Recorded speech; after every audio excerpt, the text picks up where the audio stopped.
जय श्री माता जी। परम पूज्य श्री माता जी, आपके श्री चरण कमल पर कोटि कोटि नमन। परम पूज्य श्री माता जी, आज का ध्यान आप ही के साथ, आप ही की इच्छा अनुसार हो। कृपा करके आप सारे देव देवियों के साथ ये ध्यान और मेडिटेशन की मंच पर पधारिए और सभी संतों को, सभी शुद्ध आत्मा को परम चैतन्य प्रदान कीजिए और निर्विचारिता स्थिति, ध्यान की स्थिति प्रदान कीजिए माँ। परम पूज्य श्री माता जी, सारे विश्व की सभी संत, सभी शुद्ध आत्मा आपके साथ ध्यान करने हेतु एकत्रित हुई है। कृपा करके आप पधारिए। कुंडलिनी उठा के बंधन लेंगे।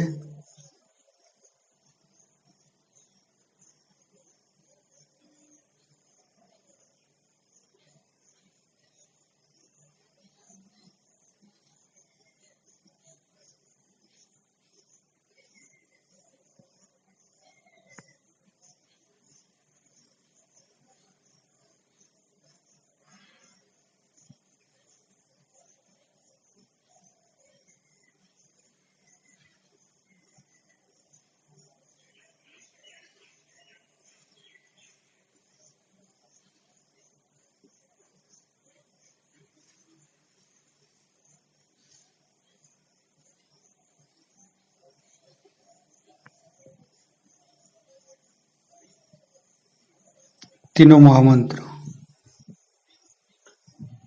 ओम तमेव साक्षात् श्री महालक्ष्मी महासरस्वती महाकाली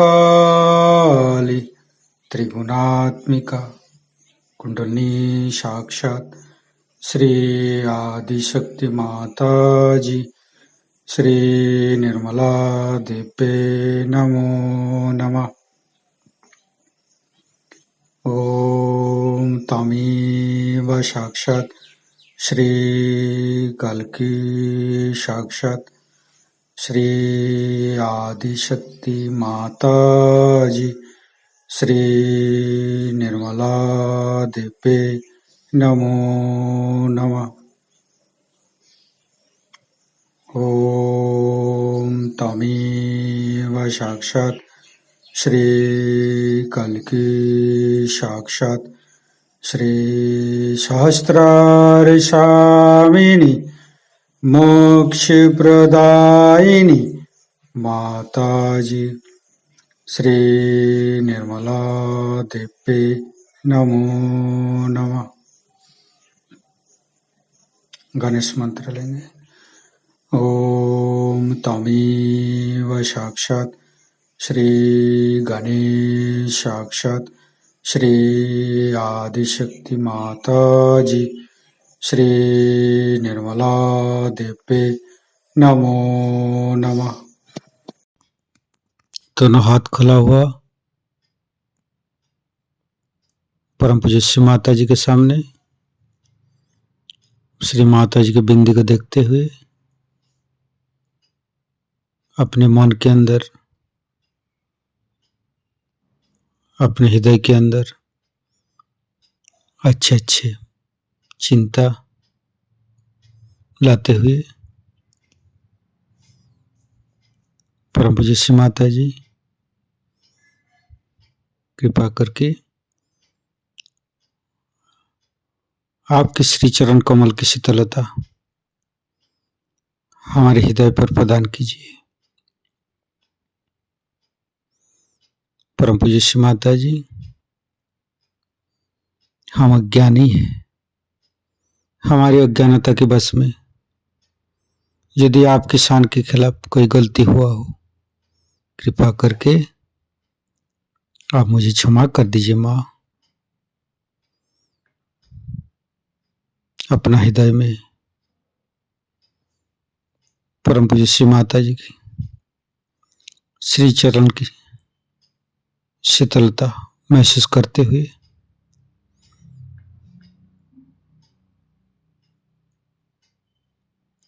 धीरे धीरे चित्त को मूलाधार चक्र पर परम पूज्य श्री माता जी, आप ही तो प्रभु गणेश है, कृपा करके हमारे शरीर के अंदर तीनों नाड़ी सातों चक्र में समस्त दोषों को, समस्त रोगों को दूर कीजिए। हे प्रभु गणेश, कृपा करके आप हमारे अंदर आइए। हे आदिशक्ति माँ, हम कभी अतीत में चला जाते हैं, कभी भविष्य में चला जाते हैं। कृपा करके अतीत और भविष्य को छोड़ के हमें वर्तमान में स्थापित कीजिए। वर्तमानी धर्म है माँ, वर्तमानी सच है। कृपा करके हमें वर्तमान में स्थापित कर दीजिए। हम सारे समय, सारे पल, सारे दिन परम चैतन्य माँ के साथ चलते रहते हैं। हमारे सांसें, हमारे जीवन, हमारे समय इस चैतन्य लहरी के साथ, इस चैतन्य लहरी की शक्ति से चलते हैं, जो कि हम सहज से ही श्री माता जी के पास से प्राप्त हुई है। धीरे धीरे चित्त को तीनों स्वादिष्ठान को देखेंगे।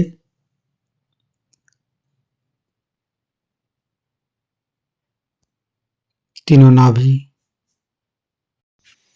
लेफ्ट नाभि, परम पूज्य श्री माता जी, कृपा करके आप गृहलक्ष्मी जी के रूप में हमारे लेफ्ट नाभि पर आइए और समस्त दोषों को, समस्त रोगों को दूर कीजिए। लेफ्ट नाभि को सहस्त्रार के साथ जोड़ेंगे।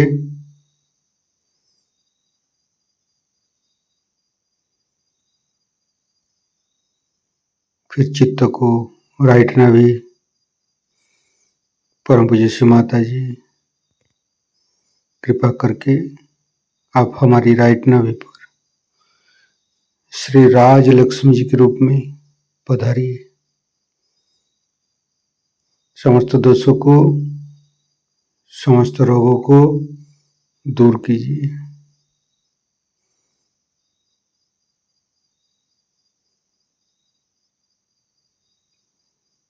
फिर धीरे धीरे चित्त को मध्य नाभि,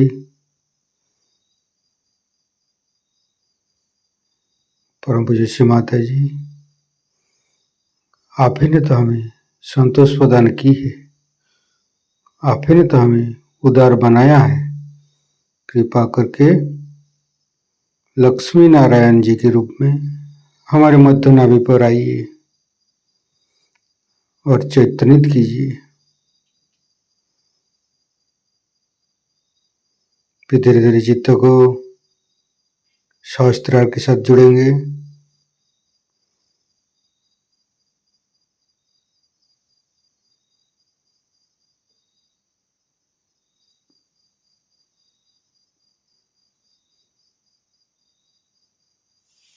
फिर तीनों हृदय, लेफ्ट हृदय, परम पूज्य श्री माता जी, आपकी परम कृपा में तो हम शुद्ध आत्मा है।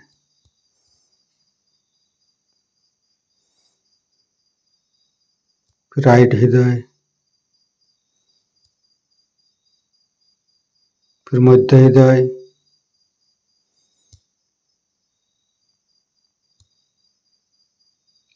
विशुद्धि, राइट विशुद्धि, लेफ्ट विशुद्धि। परम पूज्य श्री माता जी, आपकी परम कृपा में हम संपूर्ण निर्दोष है माँ। मध्य विशुद्धि, फ्रंट आज्ञा, बैक आज्ञा, सहस्त्रार। परम पूज्य श्री माता जी, हमारे अंदर अहंकार, पति अहंकार को दूर करके हमारे सहस्त्रार पर आइए, समस्त ब्रह्मरंध को खोल दीजिए।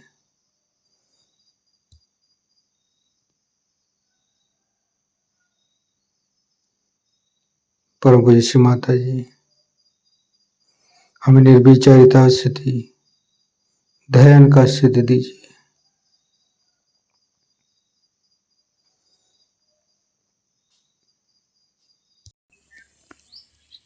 सहस्त्रार के साथ एक एक चक्र को जोड़ेंगे। मूलाधार, स्वादिष्ठान, नाभि, हृदय, विशुद्धि, आज्ञा, संपूर्ण चित्त सहस्त्रार पर रखेंगे। परम पूज्य श्री माता जी, हमारे ऊपर ऐसी कृपा कीजिए ताकि आपकी वाणी को हम सहस्त्रार से ग्रहण कर सके। संपूर्ण चित्त सहस्त्रार पर परम पूज्य श्री माता जी को अमृत बनी हम सहस्त्रार से ग्रहण करेंगे।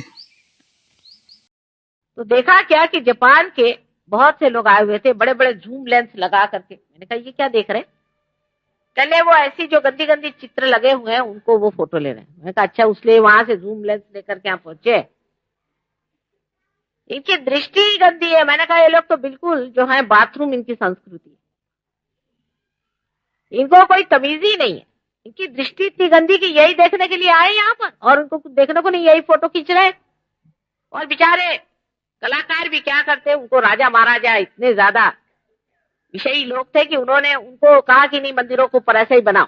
और उसका कारण नेपाल में तो यह दिया कि अगर ऐसे बनाओगे तो जो देवी है, जो कि विष्णु माया है, जो कि दामिनी स्वरूप है, जिसे कहिए कि बिजली स्वरूप है, वो इस पर नहीं गरजेगी, इसलिए तुम ऐसे बनाओ।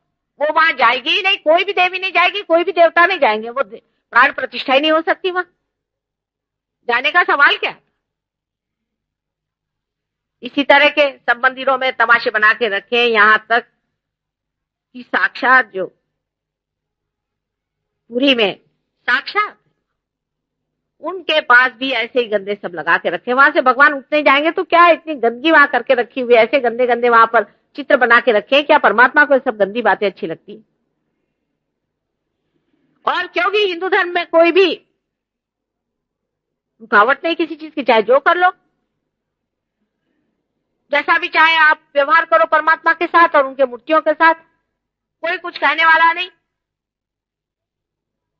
इसीलिए शायद बाद में सबने कहा बाबा मूर्ति पूजा मत करो। ये सारी मूर्तियां पृथ्वी के अंदर से स्वयंभू हैं और हैं साक्षात। लंदन में भी मैंने देखा कि इंग्लैंड की कुछ जगह में ऐसे पत्थर निकल आए हैं जिनसे वाइब्रेशंस आते हैं, जिससे चैतन्य लहरियां आती हैं।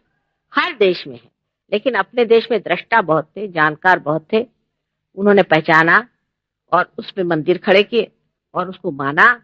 और ये स्वयंभू लिंग है या ये स्वयंभू गणेश है, ये सब इसको समझा। लेकिन बगैर पार हुए आप कैसे समझ सकेंगे कौन सा स्वयंभू है कौन सा नहीं? अपने हर मंदिर में प्राण प्रतिष्ठा होती। मतलब क्या? प्राण प्रतिष्ठा का मतलब क्या? माने उसमें चैतन्य की लहरियां उसमें से आनी चाहिए। हर मंदिर के मूर्ति को जागृत किया जाता है। वो सिर्फ कोई बिरला ही होता है, क्योंकि जिसके पास में इसका अधिकार होता है वही कर सकता है, और वो अधिकार उसी को होता है जो पार हो। जो पार नहीं है वो नहीं कर सकता उसे। इसीलिए उन्हीं को ब्राह्मण माना जाता था जिन्होंने ब्रह्म को जाना है। जिसने ब्रह्म को नहीं जाना है, ये ब्रह्म जो हाथ से बह रहा है यही ब्रह्म है। इस ब्रह्म को जानने वाला ही उसकी प्राण प्रतिष्ठा कर सकता है। इस प्रकार अपने देश में भी अत्यंत अंधता है। मैं तो सोचती थी कि मंदिरों में जाओ तो लोग भक्ति से भरे हुए, और भक्ति वाले लोग परमात्मा को किसी को नहीं लगाते ज्यादा, जरूरत से ज्यादा। पर जो बड़े बुद्धिवादी होते हैं, बड़े क्लिष्ट होते हैं, बड़े क्लिष्ट लोग होते हैं, अपने ही इसमें उलझे रहते हैं। वो हर चीज का अर्थ लगाने पे बैठे रहते हैं और बाल की खाल उतारते रहते हैं। पर मैंने मंदिरों में भी देखा कि ऐसे लोग आके जम गए, वो भी बैठ करके वहां वाद विवाद कर रहे हैं, और वो भी बैठ करके इस पे चर्चा करें। अरे इस पे चर्चा क्या करोगे? कोई चर्चा करने से अगर आप एक फूल में से फल निकाल सकते तो दिखा दो। जीवंत चीज की क्या चर्चा कर रहे हो?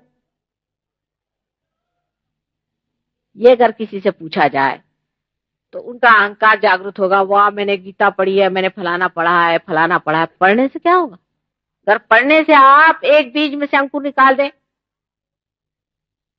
पढ़ने से सिर्फ एक ही जानना है कि आपको पार होना है। ये घटना घटित होनी चाहिए, पढ़ने से यही जानना चाहिए। इस मामले में आपसे परदेसी लोग अच्छे, वो समझ गए कि हमको तो बगैर पार हुए कोई मार्ग नहीं, बाकी सब व्यर्थ है। वो सब गुरुओं के पास जाते, इधर जाते, टक्करे खाते हैं, ढूंढते हैं, और असलियत नहीं मिली तो छोड़ देते हैं। सावित्री तुम उधर बैठ जाओ तो अच्छा, पीछे कोई लोग नहीं देख सकते, कोने में बैठो। Give a chair there, they can't see me. बीच में ही कुर्सी रख देते हो तुम लोग भी। हाँ, तो मानव जाति को, परम को अगर पाना है तो उसको सोचना चाहिए कि परम ही को पाइए, और परम को पाने के लिए आप बिल्कुल तैयार हैं, इसमें कोई शक नहीं। और आप पाइएगा भी जल्दी से, मैं जानती हूँ, मैंने कहा था। लेकिन अगर आपको मैं 1000 पाउंड दे दूं और आपको पता नहीं पाउंड क्या चीज है, तो आप उसे उठा फेंक दीजिएगा। और ये जो बहुमूल्य चीज भी मैं आपको दूंगी उसकी भी आप परवाह नहीं करने वाले, क्योंकि एक तो आसानी से मिली, जैसे हमारी आजादी आसानी से मिली है, तो उसकी जो आपने हालत खराब करी है, वैसे आपको आसानी से ये भी मिल जाती है आजादी। ये भी बड़ी भारी आजादी है, आत्मा की आजादी आपको मिल गई। सबसे बड़ी आजादी तो यही है, क्योंकि यही मोक्ष है। सब चीजों छुटकारा हो जाता है, अहंकार, मन, बुद्धि आदि सबसे छुटकारा होकर आप आत्मा स्वरूप हो जाते हैं। पर ये जो बीच का काल है, इसमें जमना पड़ता है, और इसको आदमी चूक जाता है। इसके लिए नितांत श्रद्धा की जरूरत है कि हमारे अंदर का ठंडक हवा आई है, तो ये तो आ नहीं सकती। यानी कुंडलिनी का जागरण भी आप देख सकते हैं, उसका स्पंदन देख सकते हैं, उसका चढ़ना भी देख सकते हैं, वो तो सब होता ही है। आपको नम्र भाव से अपनी कुंडलिनी जागृत कर लेना चाहिए, और ये क्या चीज है इसे समझ लेना चाहिए, और उस शक्ति का उपयोग कैसा करना चाहिए वो समझ लेना चाहिए, और उसको कैसे बढ़ाना देना चाहिए वो समझ लेना चाहिए। ऐसे ऐसे भी लोग मैंने देखे हैं कि जिनको मैंने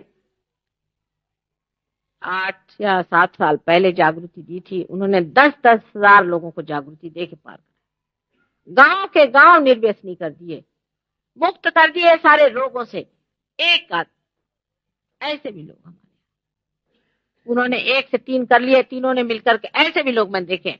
पर इधर दिल्ली की तरफ नहीं है, वो महाराष्ट्र में है। दिल्ली की तरफ लोगों की दृष्टि जरा अभी कुछ, मेरे ख्याल से बार बार इस देश के आक्रमण होने की वजह से, चाहे जो हो, गहरी नहीं उतरते, और जब भी गहरे में उतरते हैं तो पढ़ लिख करके बेकार जाते हैं। भक्ति में उतरते हैं तो उसमें पगला जाते हैं। थोड़ी सी गहराई चाहिए, क्योंकि बहुत बड़ी चीज आप मांग रहे हैं, उसको संजोने के लिए आपके अंदर गहराई चाहिए। अगर आप इस गहराई से इसे ले तो थोड़ी देर में आपका जो पूर्व पुण्य का सुकृत है उसे आप छूते हैं, पर उसमें समय लगता है। पहले आप जागरूक हो जाते हैं, समझ लीजिए कि ये माँ की कृपा। अब आप भी अपने ऊपर कृपा कीजिए, मैं कहती हूँ, थोड़ी अपने ऊपर कृपा करके अपनी बुद्धि और अपना पागलपन एक तरफ रख के इसमें गहराई में उतरिए। आप वाकई में पुण्यवान हैं, नहीं तो आप इस देश में पैदा ही नहीं होते, पहली चीज। आप चाहे कुछ भी कर रहे हैं, ये जान लीजिए अगर आप भारतीय हैं तो बहुत पुण्यवान है और समझदार है। समझदारी में आपका कोई सानी नहीं, पर सब समझदारी अगर आप इसको अति समझदारी कहते हैं उस तरह से लगाएं तो आप अपने ही पीछे हाथ धोकर लग जाइए। एक बात जान लेना चाहिए कि माँ को कुछ देने का नहीं है, माँ कुछ लेने आई ही नहीं है, देने आई। पहला हिसाब ये, यहाँ कोई दुकान नहीं और इससे हमें कुछ पाने का नहीं, आप ही का लाभ करने का। उस लाभ के बारे में भी बता देंगे, क्योंकि ऐसा होता है कि अगर कैस्ट्रॉल देना है तो ऊपर से चॉकलेट लगाना पड़ता है, नहीं तो बच्चे लेते नहीं। कुंडलिनी के जागरण से पहली तो बात ये होगी कि आपकी तंदुरुस्ती अच्छी हो जाती है। बहुत से लोगों का कैंसर कुंडलिनी के जागरण से हो गया। कैंसर इसी से होगा और किसी से होने नहीं वाला। बाकी सब आप ये जरूर है कि गला निकाल डालिए, नाक निकाल डालिए, कान निकाल डालिए और कहिए कि कैंसर ठीक हो रहा है, तो दूसरी बात है। लेकिन कैंसर सिर्फ सहयोग से ठीक होने वाला, कुंडलिनी के जागरण से होगा। क्योंकि सुषुम्ना नाड़ी जब आकुंचित हो जाती है, अगर मैं तुम्हें बताने लगूं कि इसकी हिस्ट्री क्या है और ये कैसी आई और क्या बिजली आई, आपके सर दर्द हो जाएगा, खासकर आप अगर भक्ति मार्ग में। पर आप अगर सर तोड़ने के लिए तैयार हो तो वो भी मैं कर सकती हूँ। आपको अगर अपनी बुद्धि की चर्चा करनी है तो वो भी हो जाए, वो भी मैं सब जानती हूँ, लेकिन उससे आप परमात्मा नहीं पाएंगे। मुझे पूछना यह है कि आपने बहुत पढ़ लिया और बहुत वाद विवाद कर लिया, अब पाना है या नहीं पाना? हो गया बहुत, आपकी अकल चल पड़ी, जहां तक चली समझ गए। अब अपना स्वार्थ सोचो, माने स्व का अर्थ सोचो, इसके पीछे जाना है या नहीं, पहले इसको तय कर ले। सारे जो बड़े बड़े विद्वान और पंडित है, नहीं तो उनके भी उतार सकते हैं हम पीपर पर के, लेकिन इन लोगों के लिए मुझे टाइम नहीं है। जिनको चाहिए वो नम्रता पूर्वक और व्रत के साथ अपनी शक्ति को प्राप्त करें। और इसका जो कुछ गोपनीय से गोपनीय आज तक रहा, सब बात तो बताई नहीं गई थी ना, वो पूरा की पूरा आपको बताया जाएगा। पहले पार हो जाइए। पार होने से पहले बताना तो वही हुआ कि आपकी आंख नहीं, और आपको मैं बता रही लाल रंग कौन सा और हरा रंग कौन सा। पहले आंख आप ले लीजिए, आप देखने लगिए, तब मैं आपको सब बता दूंगी कि ये कौन सा रंग है और ये कौन सा रंग है। श्रद्धा पूर्वक इसे पाए। श्रद्धा का अंधश्रद्धा से मतलब नहीं है, पर आप मुझसे बहुत बड़ी चीज मांगने आए और अगर आप मेरे विरोध में ही बैठे हुए हैं तो आपको पता होना चाहिए कि देवता भी तो सोचते हैं इस बात को, उनको सब कुछ आपके बारे में मालूम है, वो आप पार नहीं हो सकते। अब भाषण देने वक्त भी मैं बड़ा चक्कर चलाती हूँ, याद रखिए, क्योंकि महामाया हूं ना। ऐसे ऐसे कुछ बातें कह देती हूँ कि जिसको अटकना अटक जाते हैं, इसलिए आप लोग मेरे चक्कर में मत आना, पार हो। ये सब चक्करबाजियां, क्योंकि जिन्होंने बहुत पढ़ा लिखा है, बड़े अहंकारी है, उनको मैं अटका देती हूँ थोड़ी देर के लिए, लटक जाते हैं। फिर जब उनका अहंकार थोड़ा सा कम हो जाता है फिर ठिकाने आते हैं। इसलिए आप कृपया अपने अहंकार से कहना कि जनाब बहुत हो गया आपका, अब आप जरा ठंडे रहिए, हमें पाने दीजिए। और पाना ही अपना परम है, वही कर्तव्य है, वही ध्येय है, वही ध्यान का है, वही सब कुछ है, वही लक्ष्य। जब तक आप पाइएगा नहीं, आपके जीवन का कोई अर्थ नहीं। आज आखिरी दिन है तो आपको कोई सवाल पूछना तो पूछे, पर मैं बहुत चालाक हूं, बहुत होशियार हूं, इसलिए संभल।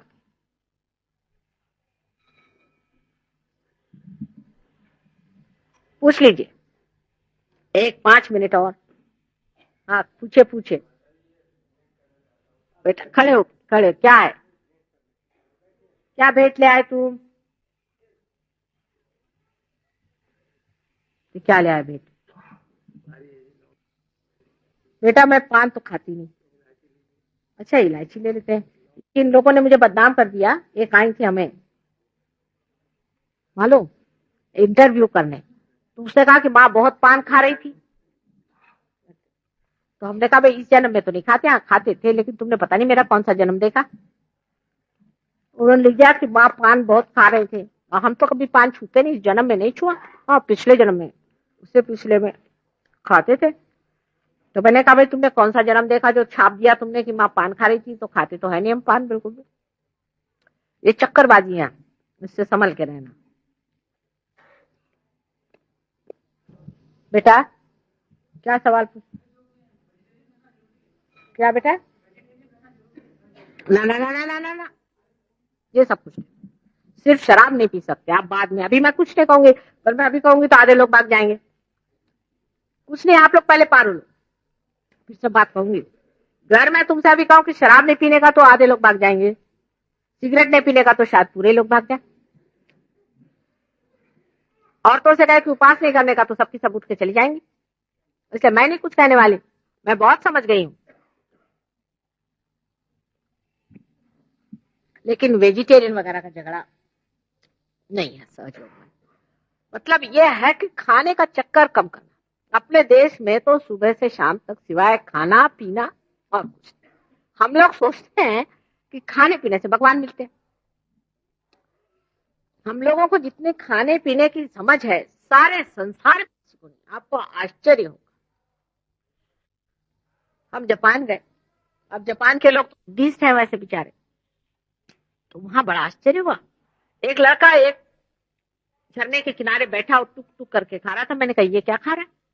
नहीं चल रहे, वो वहां पे छोटी छोटी वो मिलती है मछलियां, उनको पकड़ लेता है, तोड़ के खा जाता है।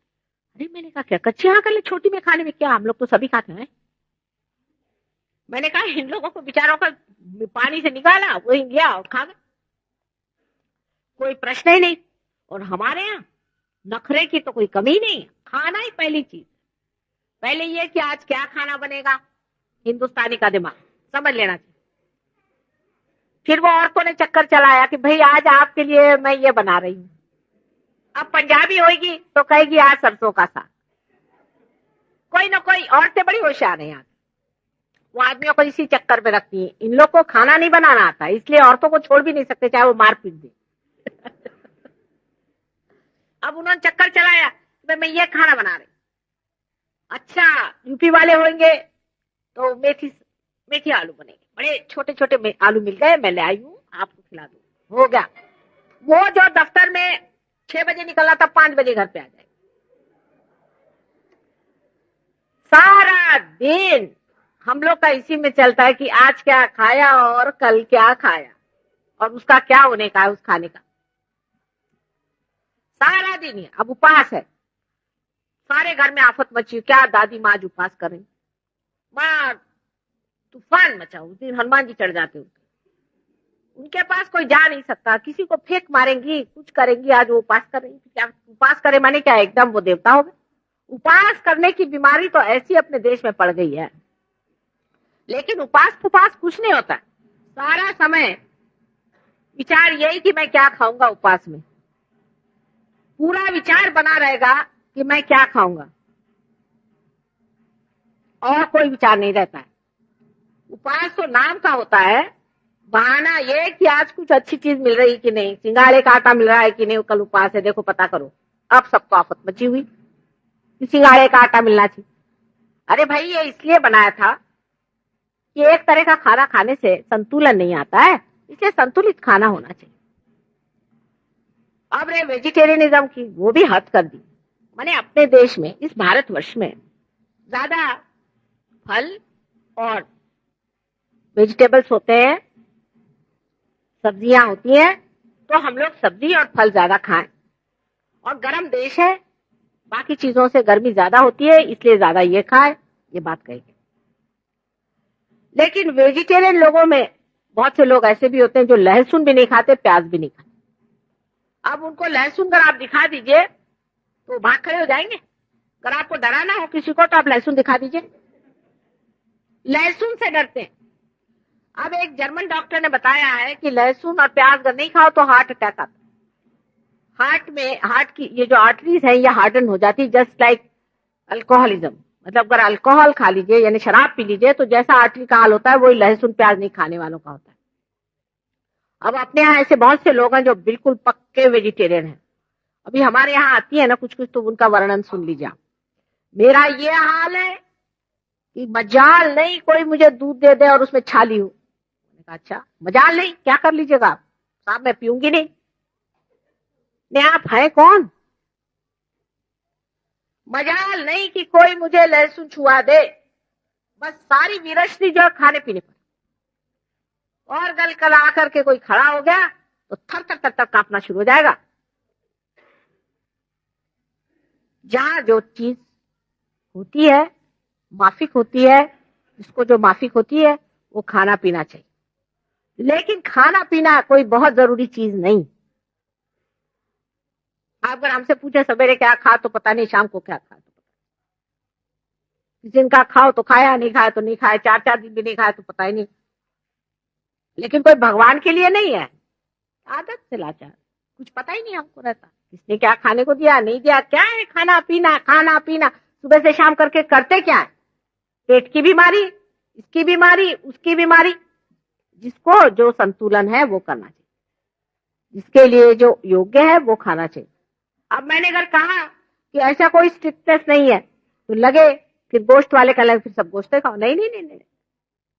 माने अगर जरूरत हो तो ये भी खाना चाहिए, जरूरत हो तो वो भी खाना चाहिए। इसके मामले में सूझबूझ चाहिए। इसका मतलब तो ये हुआ कि अपने देश के कुछ थोड़े लोग छोड़ करके बाकी सब क्या नर्क में जाने वाले? नर्क में इतनी जगह भी नहीं है। मैं तो स्वर्ग में जाने की बात कर रही हूँ। ऐसे भी देश संसार में है जहां एक पत्ती भी नहीं उगती। क्या भगवान किसी के साथ ऐसी जाति करेंगे? इतने ठंडे देश हैं। ग्रीनलैंड की एक लेडी मुझे मिली थी, उसने कहा कि हम वेजिटेरियन कैसे होंगे, हमने तो कभी जन्म में एक पत्ती नहीं देखी हमारे देश में। ठीक है, परमात्मा ने जैसा उनको बनाया उनको वहां खाना ही पड़ेगा। अगर वो नहीं खाएंगे तो उनके अंदर गर्मी नहीं रहेगी, वो जी नहीं सकेंगे। लेकिन शराब पीने की किसी को जरूरत नहीं। शराब चेतना के विरोध में पड़ती है। हमारे यहाँ भी आप जानते हैं बहुत से लोग हैं, अब जैसे जैनी लोग हैं, वो श्री कृष्ण से नाराज। क्या लगे कि वो संहार करते थे। जो संहार करता है वो हिंसा करता है।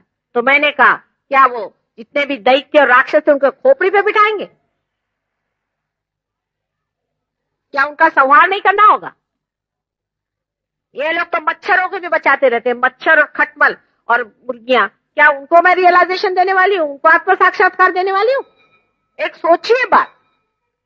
बेकार की चीज में इस तरह से पड़े रहते हैं। हमारे यहाँ के जो बड़े बड़े धनी लोग हैं, इनको की आप कहिए मारवाड़ी लोग, उनके विरोध में मैं नहीं हूं, लेकिन उनमें दया माया मैंने देखी नहीं। बिल्कुल नहीं दया होती उनमें, बिल्कुल दया नहीं होती। दया का बिल्कुल अंश भी नहीं रहता। बहुत लोगों को जिनके पास इतना पैसा हो जाता है, वो ये तो जरूर है कि वो बिल्कुल खाते नहीं, लेकिन इंसान को खाते हैं। कुर्ती लाएंगे, गरीबों को मारेंगे, ये करेंगे, बिल्कुल दया नहीं। और फिर दान धर्म करेंगे, अनाथालय खोलेंगे, नहीं तो मंदिर खोलेंगे। दया उनके अंदर नहीं। तो ये भी एक दिमागी जमा खर्च है। हमारे यहाँ वेदों में भी लिखा हुआ है, और उसीलिए उसका ही रूप करने के लिए ही उन्होंने उड़द की दाल को कहा कि आपसे नहीं अगर होता खाना। इसको अगर आप पढ़ें तो उसमें साफ साफ लिखा हुआ है कि गोश्त खाना कहीं निषिद्ध कहीं है नहीं। पता नहीं कहां से लोगों ने समझा। लेकिन बाद में ये जरूर कहा गया कि आप उड़द की दाल खाइए, क्योंकि उड़द में प्रोटीन होता है। प्रोटीन तो जाना ही चाहिए हमारे शरीर में। लेकिन इसका ये मतलब नहीं कि आप दूसरी ही चीज खाते रहिए। खाना महत्वपूर्ण चीज नहीं है। समझना यह है कि किसी के खाने पीने से आप आदमी कोई खराब अच्छा नहीं होता है खा। लेकिन जो आदमी चाहे वेजिटेरियन हो चाहे नॉन वेजिटेरियन, उसको अगर खाने में चित्त है और हर बार उसकी जीभ उसके स्वादी के पीछे में लगी है, उसमें अस्वाद नहीं है, तो वो ठीक नहीं। अपना जो चित्त है उसको बचा लेना चाहिए। जैसे कि मैं कहानी एक बताती हूँ और आपसे फिर से बताऊंगी राजा जनक की। कि राजा जनक से नारद ने पूछा कि तुम्हें विदेही क्यों कहते हैं? तुम तो राजा हो और सब खाते पीते हो, मतलब शराब तो पीते नहीं थे वो, लेकिन उनके यहाँ नृत्य वगैरह सब होता था और प्रोसेशन में भी जाते हो, सब कुछ करते हो, और जैसे राजा रहते हैं वैसे अलंकार आदि सब पहनते हो, तो तुम्हें विदेही लोग क्यों कहते हैं? तो उन्होंने कहा अच्छा मैं शाम को तुमको बताऊंगा, दिन में तो तुम मेरे साथ रहना। एक कटोरा उनको पकड़वा दिया और उसमें दूध भर दिया। कह ले इस दूध में से एक बूंद भी नहीं छलकना चाहिए, उसको आप देखते रहिए। उसके बाद पूरे दिन भर वो उनके साथ घूमते रहे, परेशान, वो कटोरा ले लेके। जब वो पहुंचे तो उन्होंने कहा बताइए साहब, और तो शाम बीत गई, मैं तो तंग आ गया, मुझे बताया। तब उन्होंने पूछा ये बताइए नारद जी कि आपने क्या देखा आज दिन? पहले मैं क्या देखता था? मैं तो यही देखता रहा कि एक बूंद न गिर जाए दूध। मैं तो कुछ नहीं देखता हूं। वही बात है, चित्त जब अंदर हो जाता है तो मनुष्य किसी चीज को नहीं देखता, चित्त निर्लेप हो जाता है। जब आप जागरूक हो जाते हैं, चित्त निर्लेप, किसी चीज से चिपकता नहीं कि यही होना चाहिए या यही करना चाहिए, इसका कोई पाबंदी नहीं। लेकिन मनुष्य धार्मिक हो जाता है, माने धर्म उसके अंदर जागरूक हो जाता है, माने उसको दिमाग में विचार ही नहीं आता है कि कोई चोरी करे, विचार ही नहीं आता, करे कैसे चोरी? इसे कहते हैं कि प्रलोभन, टेम्पटेशन, वो टेम्पटेशन ही नहीं आता है तो कैसे किया जाए ये बताइए। जब टेम्पटेशन ही नहीं किसी आदमी को तो वो कैसे करे? ऐसा हाल होता है, पता नहीं चलता कैसे करें। वही कहे चोरी करो तो भाई करे कैसे? जब उसका प्रलोभन ही नहीं जमता है तो कोई आदमी चोरी नहीं कर सकता। इसी तरह से धर्म जागरूक हो जाता है। तो खाने पीने के चक्कर से आप बचिए, जो खाना खाइए, अब जो खा रहे हैं वही ठीक है, पर ज्यादा मत खाइए, जरूरत से ज्यादा, और कम भी नहीं खाइए, जरूरत से कम भी नहीं खाइए।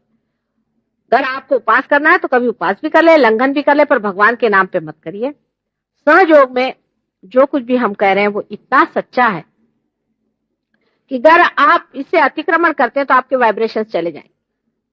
हमने कोई भी बात आपसे झूठ नहीं कही, कोई भी बात गलत नहीं करी। इसलिए आप अगर समझे कि ये बात उचित है और इस तरह से करना चाहिए तो आप उसको करके देखिए और छोड़ के भी देखिए। जैसे हमने किसी से कहा नहीं कि आप शराब मत पीजिए, अभी तक तो कहा नहीं है, लेकिन इसके बाद लोग पीते ही नहीं, मजा आने लगता है, अपना आप भूल ही जाते शराब पीना। एक साहब ऐसे डॉक्टर साहब थे लंदन में, उनकी ऐसी शराब छूट गई, तो उसके बाद वो गए हमें जर्मनी। उन्होंने सोचा कि चलो भाई, यहाँ की एक मुझे बहुत पसंद है, वो पी ले, कोई हर्ज नहीं, माने तो कुछ मना नहीं किया था, छूट तो गया अपने आप। देखे जो वो पीने गए तो उनको ऐसी बदबू आई उसके अंदर से, कहने लगे कि जैसे कॉर्क होता है ना, बुछ होता है, वैसी बदबू आने लगी। थोड़ी सी किसी मुश्किल से कोशिश करके पिया भी दवा की तरह से, तो सब भड़क से उलट आया और हालत खराब गई। सारी रात सो नहीं पाए, पेट में दर्द का क्या गंदी बला, कहले मेरे मुंह से ऐसी बात आ रही थी जैसे मोलासिस की गंदी बात आती है ना, उस तरह। उस दिन से ये दिन हुआ उनका, मेरे से नहीं हुआ। आपको पता होना चाहिए कि प्रदेश में हमारे हजारों शिष्य है, इनके सारे ड्रग्स, शराब सब एकदम छूट। मैंने किसी से कुछ नहीं कहा, मैंने कभी नहीं कहा कि तुम छोड़ो, वो अपने आप ही छूट जाता। जब तुमको अमृत मिल जाएगा तब तुम ये गंदी चीजें क्यों लोगे भाई? मेरा तो हिसाब ये है कि पहले आओ तुम अमृत ले लो, आओ तुम्हारी आंखें खोल देते हैं, फिर तुम ही कहोगे कि ये सांप है, फिर क्या आप सांप के मुंह में उंगली डालिएगा? तो खाने पीने से ये सब बातें बेकार है और इस तरफ ध्यान न दे, अपने आप ही आप इसका संतुलन जान लें। जैसे कि डॉक्टरों का है कि आप चीनी मत खाइए, चाहे कोई भी आदमी को चीनी मत खाओ, गलत बात है। कुछ कुछ लोगों को तो चीनी खाना बहुत जरूरी होता है। जो लोग बहुत ज्यादा सोचते हैं उनको चीनी खाना जरूरी है, क्योंकि उनका लिवर खराब जाता है और लिवर चीनी से ही चलता है। और कुछ कुछ लोगों को बिल्कुल चीनी खाना ठीक नहीं। जब ये कैसा इसका संतुलन है, इसका बड़ा शास्त्र है, वो सब सीख लेना चाहिए। उसी तरह मंत्र का भी शास्त्र है, उसे भी सीख लेना चाहिए। ये सब चीजों का शास्त्र बहुत आसानी से आप सीख सकते हैं, उसके लिए एक पैसा देने की जरूरत नहीं। और सबका मार्गदर्शन जो है वो आपके चैतन्य लहरिया से होगा, आप उसी से समझ सकते हैं। लेकिन सबसे आखिरी बात मैं बता दूं कि एक सामूहिक चेतना, अकेले अकेले घर में करने से ये छूट जाएगी। अगर आप अपने घर में मेरा फोटो ले जाएं और करें और फिर अगले साल में आऊंगी तो आप जानिएगा कि आपके वाइब्रेशन छूट गए। हमारे यहाँ कुछ तो सेंटर्स बने हैं, कुछ नहीं बने हुए। जो हमारा मुख्य सेंटर यहाँ बना हुआ है उसके बारे में इस किताब में लिखा हुआ है, उसका पता लिखा हुआ है, आप पता कर लीजिए। और मिश्रा जी बाहर बैठे हैं, उनसे पूछ लीजिए क्या करने का है और इस पे ध्यान लगाएं। सहयोग जो है एक नया आयाम, उसमें जब आप आ जाते हैं उसको सीखना पड़ेगा, आगे बढ़ना पड़ेगा और अपना जीवन भी सुचारू बनाइए। और सारे मानव जाति का उद्धार इसी से होने वाला है। आपकी राजकीय, सामाजिक सब बातें इसी से ठीक होने वाली हैं, क्योंकि जब तक इंसान में परिवर्तन नहीं आता कोई काम ठीक नहीं होगा। उसको समर्थ बनाना पड़ेगा सारे संसार में। इतना ही नहीं, आज आप देखते हैं किस तरह से गले मिला करके ये प्रदेश के, ये 9 देश के लोग आए हैं, अपने हिंदुस्तानियों से किस तरह से हंस रहे थे, खेल रहे थे, सारा देश मानो एक हो गया।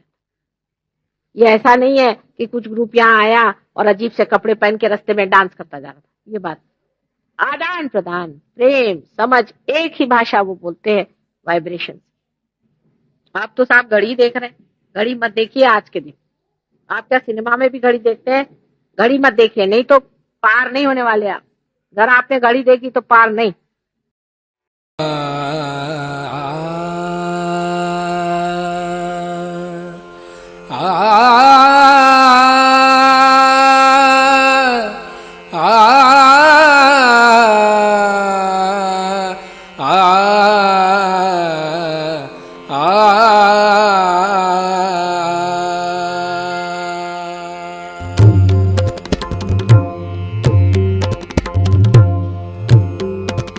नमो नमो श्री निर्मल माता, नमो नमो श्री निर्मल माता, नमो नमो श्री निर्मल माता।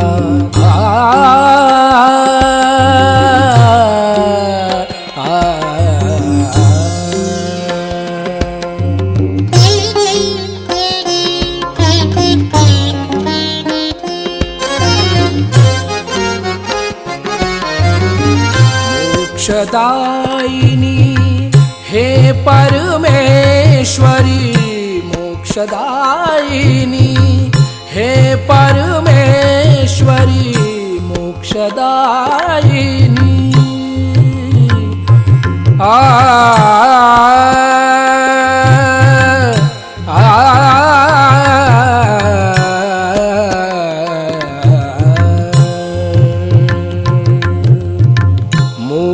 मोक्षदायिनी हे परमेश्वरी, हृदय निवासिनी नमो नमः, हृदय निवासिनी नमो नमः, नमो नमो श्री निर्मल माता, नमो नमो।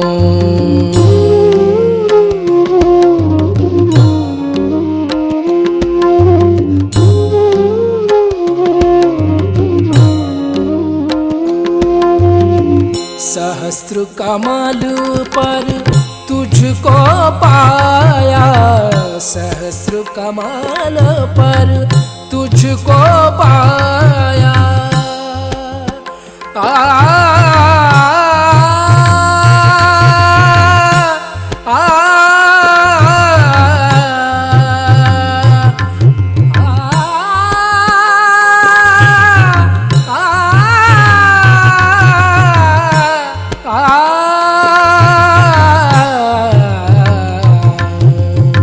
सहस्र कमल पर तुझको पाया, सहस्र कमल पर तुझको पाया। सात चक्र पर विजय दिलाया, सात चक्र पर विजय दिलाया। ब्रह्म ज्ञान से हमें मिलाया, ब्रह्म ज्ञान से, ब्रह्म ज्ञान से, ब्रह्म ज्ञान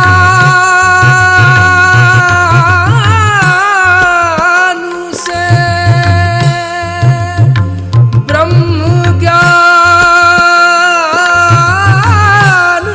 से, ब्रह्म ज्ञान से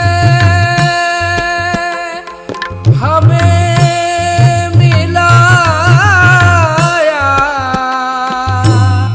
नमो नमो श्री निर्मल माता, नमो नमो श्री निर्मल माता, नमो नमो श्री निर्मल माता, नमो नमो श्री निर्मल माता, नमो नमो, नमो नमो, नमो नमो।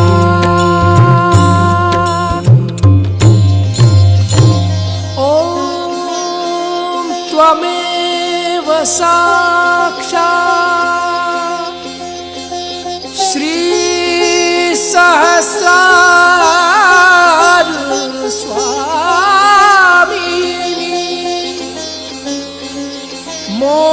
प्रदायिनी माता जी, श्री निर्मला देवे नमो नमः, नमो नमः, नमो नमः।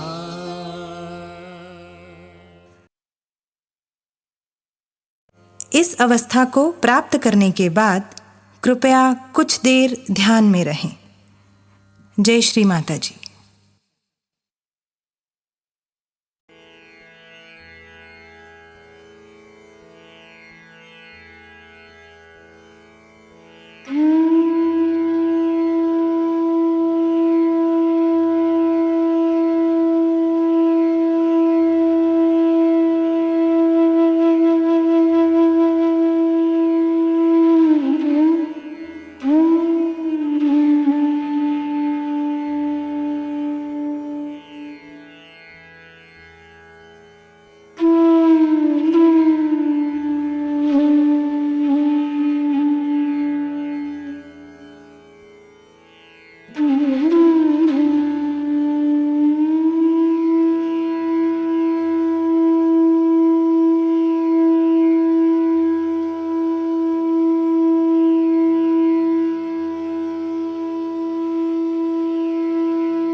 इस ध्यान का स्थिति पर